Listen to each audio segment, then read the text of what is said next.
to our econ video commentary video by Bora, Shim, and Eugene Kim. And first of all, thank you so much for making a video and then sending it to us. It was awesome.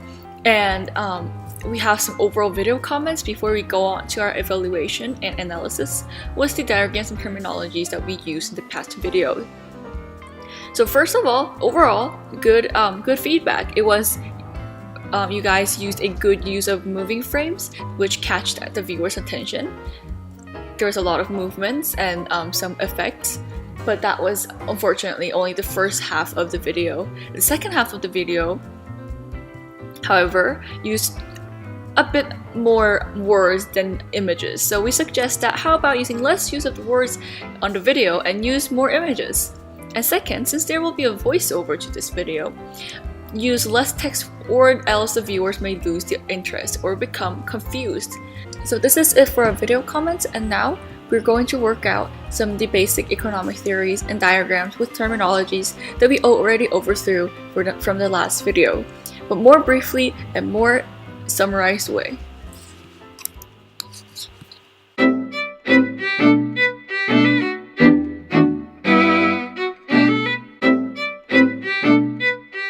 Let's now assume the US government imposes a tariff on Chinese solar panels to protect its own producers. The supply curve S world shifts up the value of the tariff to S world plus tariff, which I'm showing with the red arrow, and the new price is P world plus tariff, which is the red box over here. When this occurs, moving up along the US solar panel supply curve, we observe domestic producers produce 0 to Q3. Because these firms are more inefficient than the Chinese producers who can produce more cheaply, we identify the box H as the loss in world efficiency, which we also call as the misallocation of resources. Moreover, we also have to move backwards up along the demand curve because the price has changed to P world to P world plus tariff, showing us that foreign producers, which is China, produced Q3 to Q4, since Q4 to Q2 is now lost. This represents a loss of consumer service and is labeled as K, which is showing in yellow. As for earnings, the domestic producers now make A, B, F, G, and H, and the Chinese producers make C and D. The US government receives I and J as tariff tax revenue from the Chinese producers. The combination of losses in world inefficiency and consumer surplus together are called a deadweight loss of welfare because they make more worse for people. To look at the consumer surplus change, I will mark with the pink color over here that this used to be the big consumer surplus that the domestic consumers had in the open world market. However, due to the tariff, implementation of tariff, the consumer surplus had decreased F, G, H, I, J, and K amount. And the reason why K is the only social loss is because I and J went to the tax revenue for the government, and F, G, and H was used as the domestic producers' revenue. But H is actually the misallocation of resources because we could have used this H amount of revenue in different places like welfare, for teaching, for healthcare, and stuff like that. So this is how the tariff diagram works in this real-life situation. For the subsidy curve, let's again assume that the US government assists its producers by giving them a subsidy, which is the financial aid to domestic producers of goods and service making production cheaper. The supply curve for S domestic shifts out the value of the subsidy to the S domestic plus F subsidy. US firms receive the new price P world plus subsidy. So this is P world and subsidy. When this occurs, moving up along the US supply curve, we observe that US producers produce 0 to Q3. The Chinese producers apply the rest, which is the Q3 to Q2, so which I'm gonna mark with the green here, and earn C plus D. So this is the part.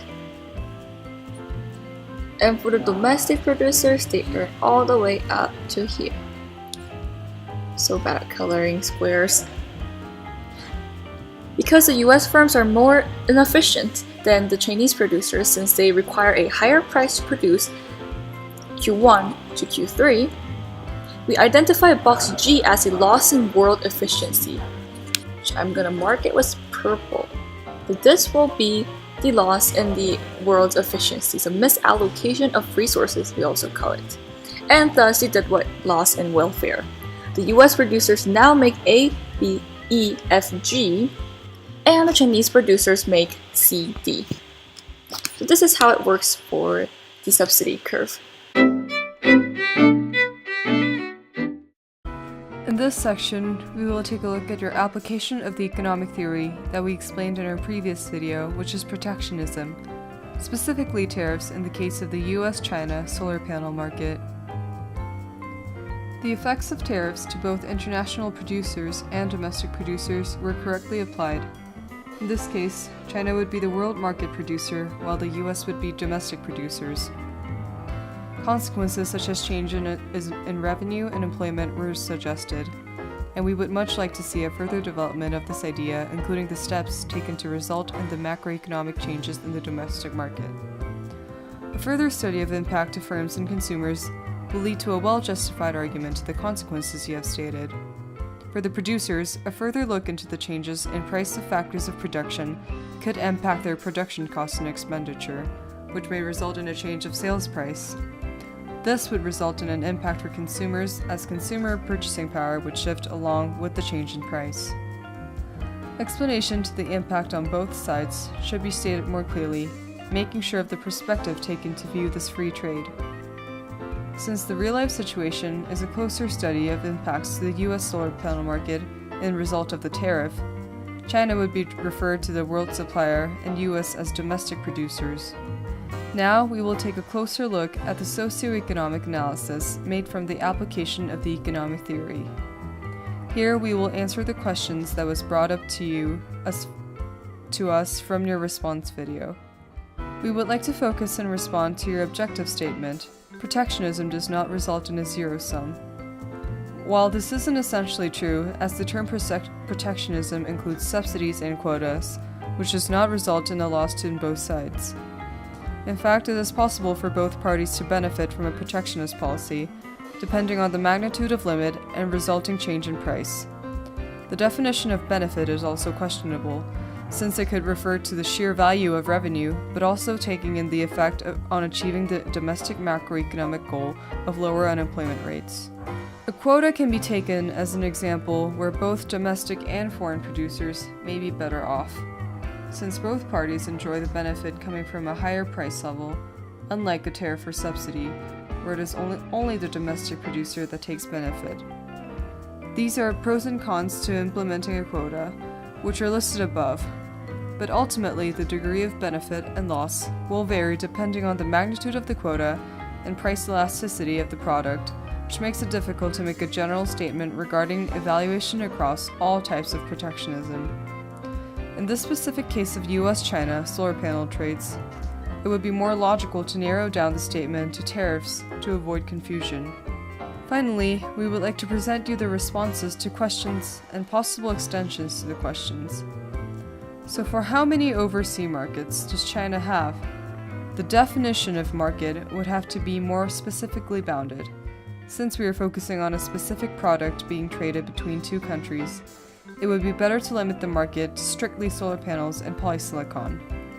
This ties into the second question of the number of polysilicon markets that the US has, but this question can't be answered for definite, since trade regulations are constantly flowing, and there are multiple polysilicon suppliers that each export to different more foreign markets.